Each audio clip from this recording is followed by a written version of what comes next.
Eis-me aqui, outra vez, diante de ti, abro meu coração, meu clamor, tu escutas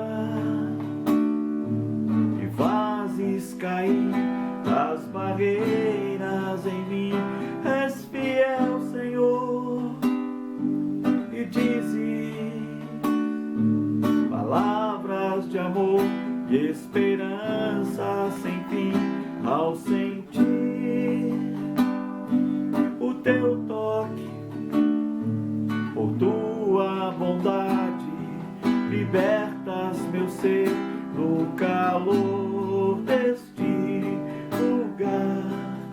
Eu venho me derramar, dizer que te amo, me derramar, dizer te preciso, me derramar, dizer que sou grato, me derramar, dizer que és formoso.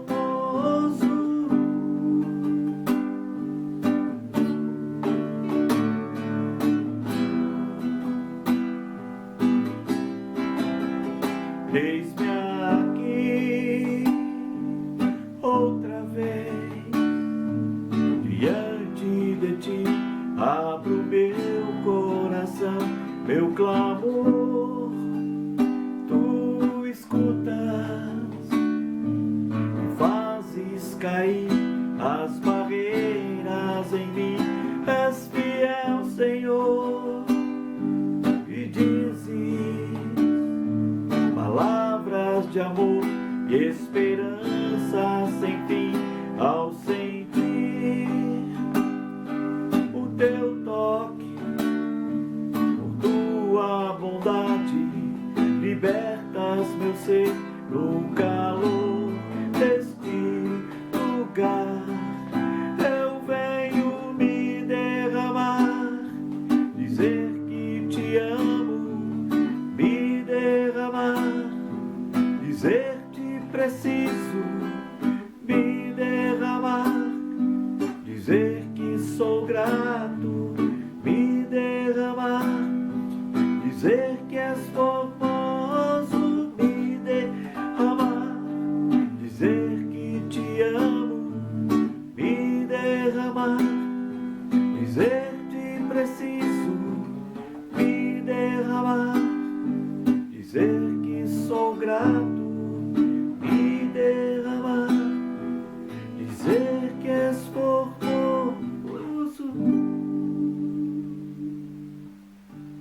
Amém, meus irmãos? Como é bom, como é gostoso, não é? Poder louvar ao Senhor, poder se derramar diante de Deus, louvar, glorificar o nome do Senhor, né?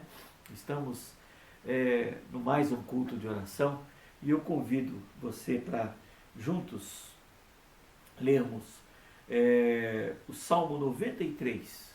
Abra sua Bíblia no Salmo 93 e vamos ler junto essa palavra maravilhosa que o Senhor tem para cada um de nós, né? Que Deus, as suas promessas são maravilhosas. Temos visto isso no culto de domingo, na pregação que fizemos, que o nosso Deus é um Deus maravilhoso. Veja só o que diz a sua palavra. Salmo 93 diz assim, ó: o Senhor reina, está vestido de majestade. O Senhor se revestiu e cingiu de poder. O mundo também está firmado e não poderá vacilar. O teu trono está firme desde então. Tu és desde a eternidade. Os rios levantam, ó Senhor, os rios levantam o seu ruído, os rios levantam as suas ondas, mas o Senhor, nas alturas, é mais poderoso do que o ruído das grandes águas e do que as grandes ondas do mar. Muito fiéis são os seus testemunhos e a santidade convém à tua casa, Senhor, para sempre. Amém? Vamos orar. Querido Deus, louvado seja teu santo, teu precioso nome, Deus. Louvamos e glorificamos a ti, Senhor.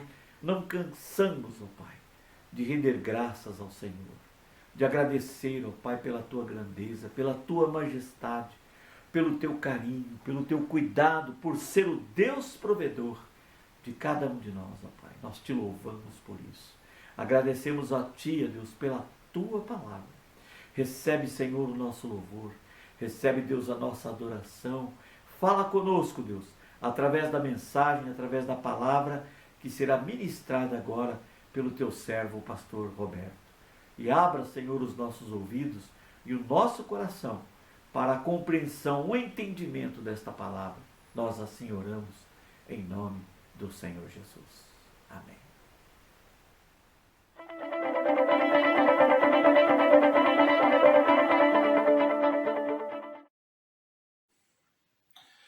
Boa noite a todos. Estamos reunidos mais uma vez para darmos continuidade ao estudo da carta, então, a segunda carta de Pedro. E nós estamos estudando o capítulo 1, versículos de 3 a 7. Nós iniciamos a semana passada a falar sobre 7 qualidades que são citadas nos versículos de 5 a 7, que devem fazer parte e ser acrescentadas à fé cristã. E eu gostaria então de ler novamente esses versículos para que nós pudéssemos então relembrar quais são essas qualidades aqui mencionadas.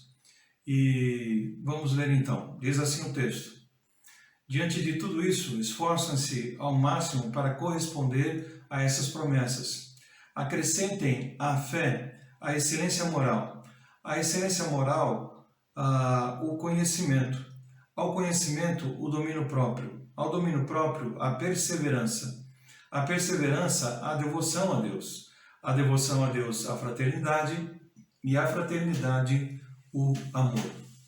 Então nós temos aqui 7 qualidades mencionadas: fé, virtude ou coragem, conhecimento, domínio próprio, perseverança, piedade, fraternidade e amor.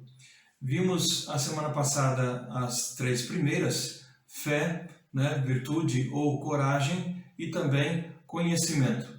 Hoje então vamos ver as demais, as 4 restantes, que nós acabamos de ler então nos versículos de 5 a 7.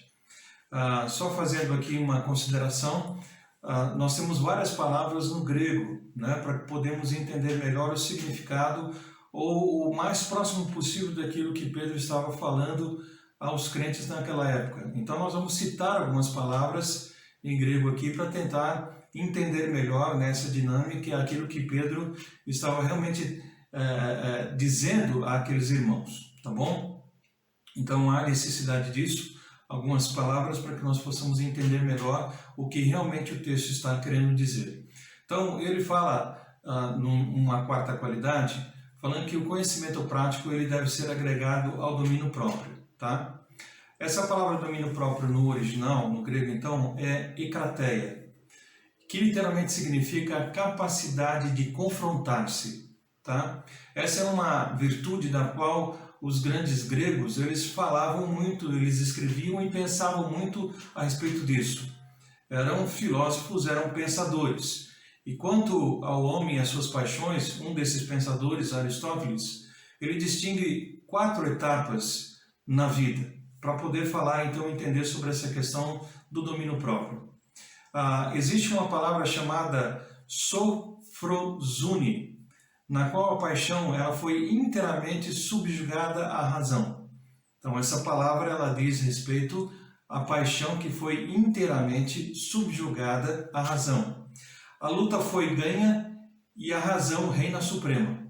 Então nós podemos chamar isso de perfeita temperança. Temos uma outra palavra chamada acolasia, que é precisamente o oposto. O estado no qual a razão se acha completamente subordinada à paixão. Então a luta está perdida e a paixão ela reina suprema. Então podemos chamar isso de apetite desenfreado. Em meio desses 2 estados encontra-se uma outra palavra que chama acrasia, na qual a razão luta, mas a paixão prevalece. A batalha ainda está sendo travada, mas no momento é uma batalha perdida. Então podemos chamar isso de incontinência. E existe essa palavra que nós mencionamos a princípio, ekrateia, na qual a razão luta contra a paixão e ela prevalece. A razão prevalece. A batalha está ainda em processo, mas já é uma batalha ganha. E é o que nós então chamaríamos de domínio próprio. Então, essa palavra ekrateia é uma das grandes virtudes cristãs e tem um lugar primordial na ética cristã. Então, a ética cristã, ela não contempla uma situação na qual o homem ele é amputado de toda a paixão, né, e privado da sua virilidade, da sua masculinidade, tá?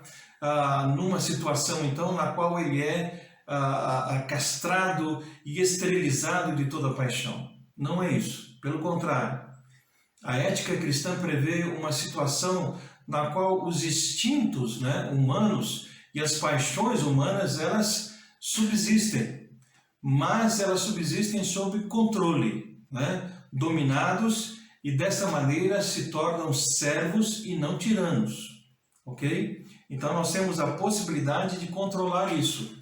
A palavra de Deus diz que o coração é perverso, mais do que todas as coisas, né? O ditado popular, o que as pessoas muito falam a respeito disso, é que nós não mandamos no nosso coração, né? Que o coração ele faz aquilo que ele quer. Isso não é verdade, né? Então é a questão do domínio próprio, é ekrateia. Eu tenho como, com a razão, eu dominar essa questão das paixões, entendendo que isso faz parte de uma ética, e no caso aqui a ética cristã, onde nós então devemos fazer aquilo que agrada a Deus, aquilo que traz realmente uma vida de santidade, uma vida de glorificação ao nome de Deus.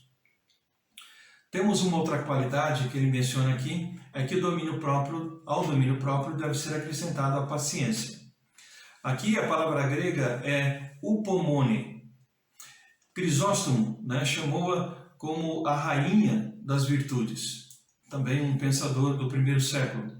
Em nossa versão, essa palavra ela foi traduzida como paciência, mas é uma paciência que não é passiva, tá? Em grego, o upomone, ele tem sempre um sentido básico de coragem e de bravura. Cícero, que era um advogado, né, do primeiro século, ele define patientia, né, que é o seu equivalente romano, latino, como o sofrimento cotidiano e voluntário das coisas duras e difíceis por causa da honra e a utilidade, né? Um outro escritor da época, né, Dídimo de Alexandria, ele falava sobre essa questão do temperamento, por exemplo, de Jó, usando essa ideia da paciência. Ele diz, não é que o homem justo não tenha que ter sentimentos, ainda que pacientemente tenha que suportar as coisas que o afligem, mas é autêntica virtude quando um homem sente profundamente as coisas contra as quais luta, mas, não obstante, despreza as tristezas por causa de Deus.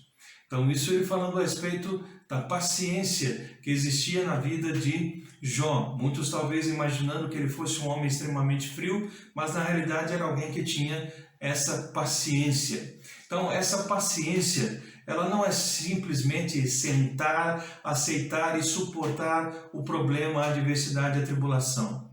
Há sempre um olhar para frente.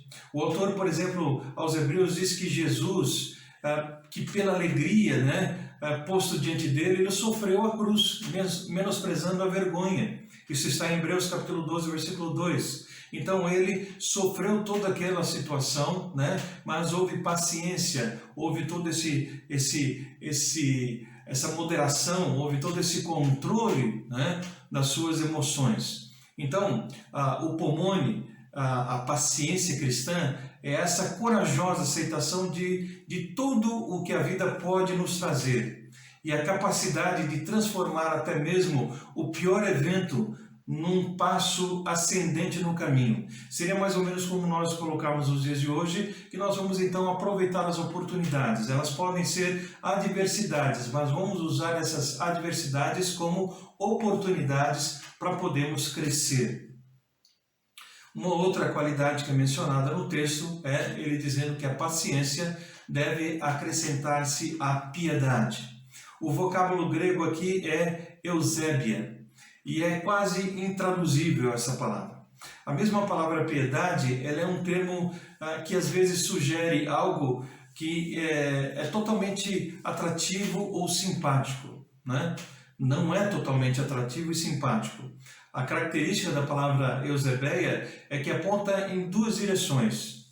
A pessoa que tem Eusebeia, ela sempre adora corretamente a Deus, né? Alguém piedoso. Ele dá o que lhe é devido, né?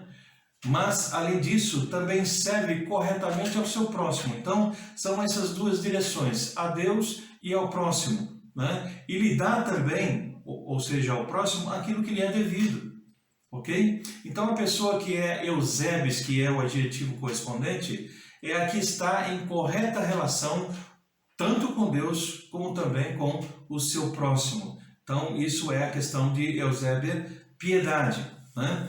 As duas frentes, ele age corretamente no que diz respeito a Deus e no que diz respeito ao seu próximo. Então, Eusébia é piedade e religião, né? Mas o é em seus aspectos práticos, né? Porque a religião, como dito na palavra de Deus no livro de Tiago, é aquilo que é prático. Ela tem obras e não apenas palavras.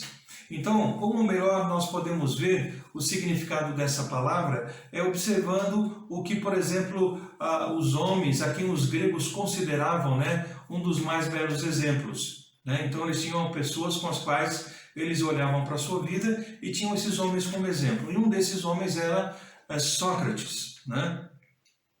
E Xenofonte descreve assim a respeito de Sócrates. Xenofonte era um soldado que era então servo de Sócrates. Ele diz: era tão piedoso, era tão devotante e religioso, que não queria dar passo algum sem a vontade do céu. Era tão justo e reto que nunca causou nem o mais insignificante prejuízo a pessoa alguma. Tinha tal domínio próprio, era tão temperado que nunca preferiu o mais fácil ao melhor. Era tão sensível, tão sábio e tão prudente que nunca se equivocou ao distinguir o melhor do pior.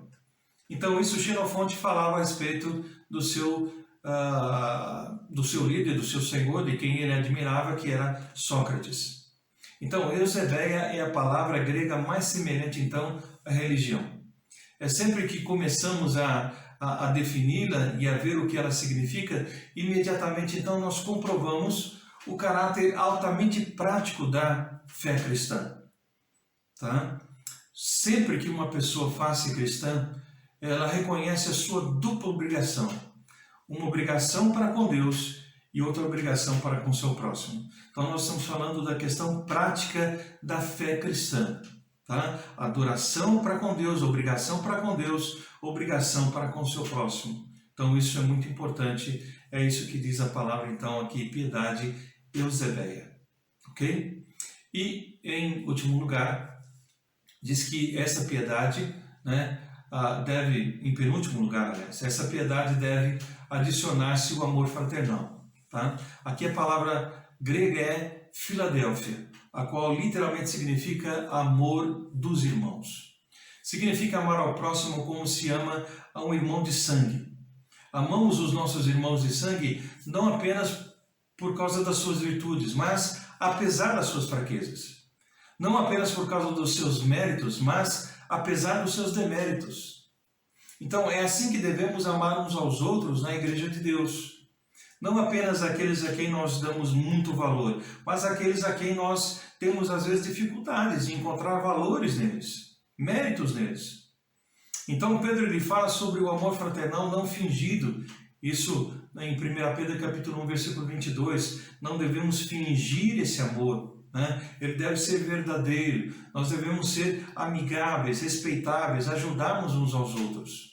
E o autor aos Hebreus ele enfatiza o que deve ser constante, né? Ou como deve ser constante o nosso amor fraternal. Lá em Hebreus capítulo 3, versículo 1. Enfatiza esse amor entre os irmãos. Então devemos amar os nossos irmãos, sejam quais forem as suas diferenças de cultura, de classe social, de nível intelectual, mesmo denominacional, né? Nós não teremos irmãos apenas da nossa denominação no céu, teremos de várias outras denominações, ainda que aqui nós tenhamos as nossas diferenças. Então isso é importante de nós frisarmos. E ele fala que essa virtude então cristã, ela tem que se finalizar, como diz o texto bíblico, no amor cristão. Então a palavra grega aqui para esse amor, significa um amor, é a palavra ágape, que significa amor sacrificial, um amor incondicional. Foi o amor demonstrado por Jesus na cruz do Calvário por cada um de nós.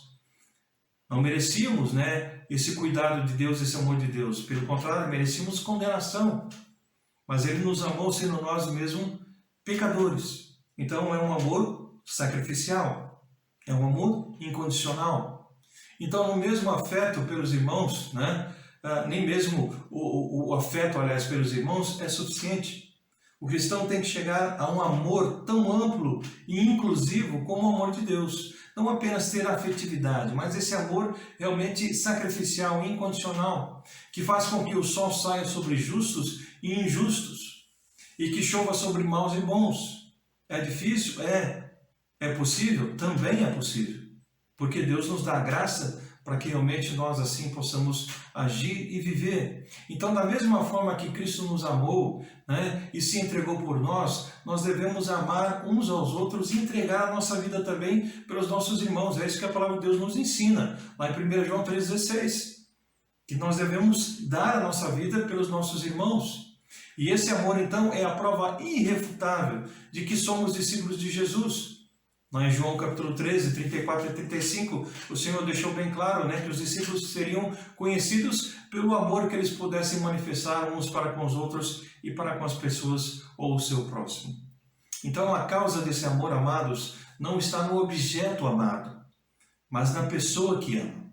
Não amamos por causa do mérito das pessoas, mas apesar dos seus deméritos. O cristão tem que finalizar, mostrando a todos o amor que Deus demonstrou a Ele próprio. Então o amor que eu recebo da parte de Deus, o amor que eu recebi da parte de Deus, um amor sacrificial e incondicional, é esse amor que eu devo também devotar àqueles que estão ao meu redor, aos meus irmãos em Cristo e às pessoas que estão ao meu redor, para que elas possam ter o pleno conhecimento de Cristo através dessa arma poderosa que se chama amor. Então que Deus nos abençoe.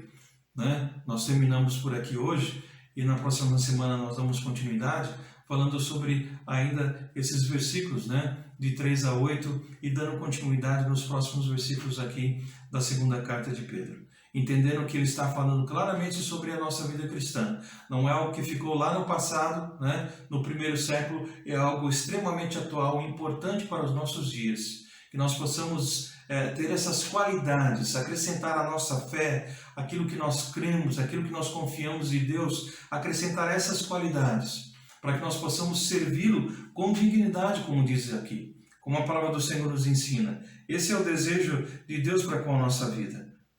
Ele diz, diante de tudo isso, esforçam-se ao máximo para corresponder às promessas de Deus, para poder corresponder à vida cristã, para poder corresponder à obra de Deus. Então isso é extremamente importante. Que Deus nos dê graça, para que nós possamos assim viver, porque dessa forma o Senhor Jesus será conhecido e glorificado. Amém? Que Deus possa nos abençoar. Vamos orar então, agradecendo pela sua palavra e a liberdade que temos de compartilhar com vocês.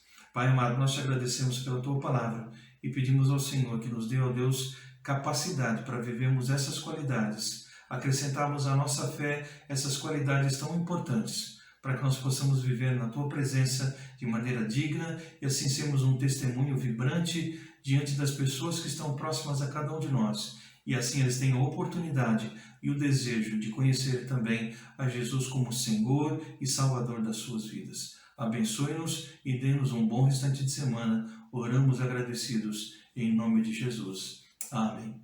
Que Deus os abençoe, queridos. Que todos tenham um bom restante de semana na graça e na paz do Senhor.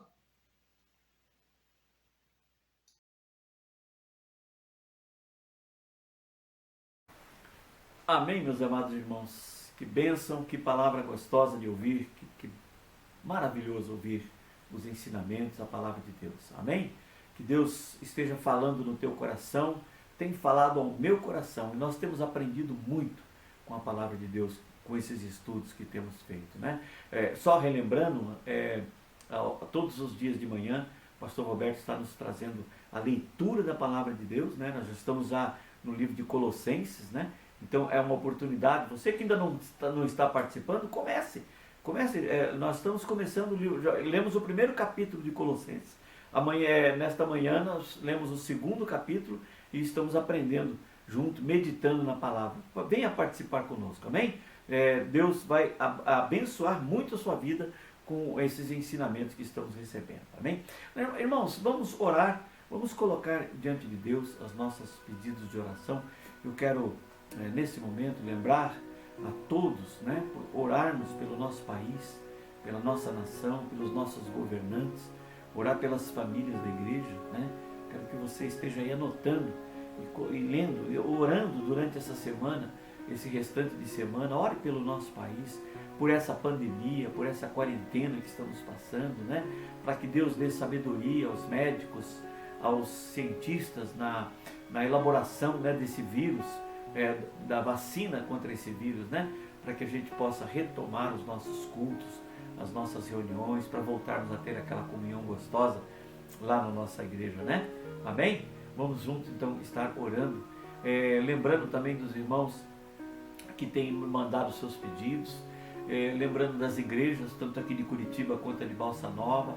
Ore por mim, pela Ana, pelo pastor Roberto, pela irmã Solange, pelo pastor Guerre, né, a irmã Janete, por todos. Ore pelas pessoas que estão enfermas. Louve a Deus por aqueles que estão tendo suas orações ouvidas, né? E Deus tem feito maravilhas, tem feito milagres, e nós cremos nisso. Amém, irmãos?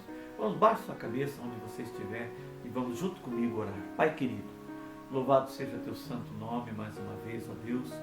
Nós agradecemos a Ti, ó Pai, pela Tua grandeza, pela Tua bondade, pela misericórdia do Senhor, que como a Tua palavra diz, é por toda a eternidade, é infinito. Nós Te louvamos por isso. Deus, o Senhor conhece cada necessidade de cada família, de cada pessoa que está assistindo esse culto agora junto comigo, Deus. Eu quero colocar diante do Senhor todas as nossas necessidades, as nossas petições. Oramos, ó Pai, pela nossa nação, pelos nossos governantes, pelo nosso presidente da República, pelos ministérios, deputados, pelos senadores, ó Pai, para que eles possam ter sabedoria, harmonia na criação, na execução de leis, para que se governe bem esse país, ó Deus, em nome de Jesus. Eu louvo a Ti, ó Deus, porque as leis que tentaram fazer contra o Senhor, contra a Tua igreja, não saíram do papel, ó Deus. Louvado seja Deus por isso. Nós cremos, ó Pai, num Deus poderoso. Cremos que o Senhor é o Deus desta nação e por isso, Pai, as potestades, essas pessoas ruins, essas pessoas más, não prevalecerão, ó Deus, porque o Teu nome é santo, porque o Teu nome é grandioso, porque o Senhor tem nós temos um Deus poderoso, um Deus provedor, um Deus amoroso e um Deus que zela por essa nação. Nós Te louvamos por isso, Pai. Agradecemos, ó Pai, porque o nosso presidente tem colocado o Senhor acima de tudo e acima de todos. Que ele continue assim, que o Senhor dê sabedoria a ele, às pessoas que o rodeiam, para que ele possa continuar, Senhor, agindo da maneira correta, agindo de maneira certa. Eu sei que às vezes falta o temperamento, falta a sabedoria, mas nós continuamos firmes, orando, não só por ele, mas por todas as autoridades, ó Pai, para que o país venha prosperar, para que o país venha melhorar. E Deus, louvado seja Teu santo e precioso nome, porque até aqui o Senhor tem nos ajudado, até aqui o Senhor tem nos conduzido, e nós entregamos, Senhor, todas as nossas necessidades, as nossas dificuldades e também os nossos louvores no Teu altar, e agradecemos por tudo, em nome do Senhor Jesus. Dá-nos, Senhor, uma semana, um restante de semana cheio de bênçãos e cheio de graças. Nós louvamos a Ti, em nome do Senhor Jesus. Amém? Amados irmãos, só um recadinho. Domingo nós vamos fazer o nosso culto. E no culto, no final do culto, nós estaremos celebrando a ceia do Senhor. Tá? Então eu convido a todos os irmãos e irmãs para que se reúnam na sua casa, no horário do culto, né? Prepare os alimentos, o suco de uva, o pãozinho, e vamos juntos, cada um na sua casa, mas juntos, no mesmo Espírito, celebrar a ceia do Senhor. Amém? Que Deus abençoe a todos, tenham um bom restante de semana, em nome do Senhor Jesus.